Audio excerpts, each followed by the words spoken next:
Благослови всички, Господи, които са болни, страдащи в този ден.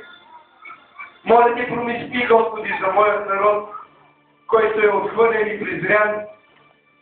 Но, Боже, знам, че от Тебе избран да ни бъде, Боже, народ, който е велик за спасение. Господи, всичко, което имаме, е нашата надежда в Тебе. Ние злато, сребро и пари нямаме, но голяма е нашата надежда, защото при Тебе има радост и спасение до всички. Благослови и нека Святия Ти Дух да обитава във всяка една душа и нека излизайки от Дух Боже, наистина да бъдем родени чрез Святия Дух, Господи, синове и дъщери, които ще следват пътя Ти. В името на Исус ние Ти благодарим. С нас остани. Амин, Боже.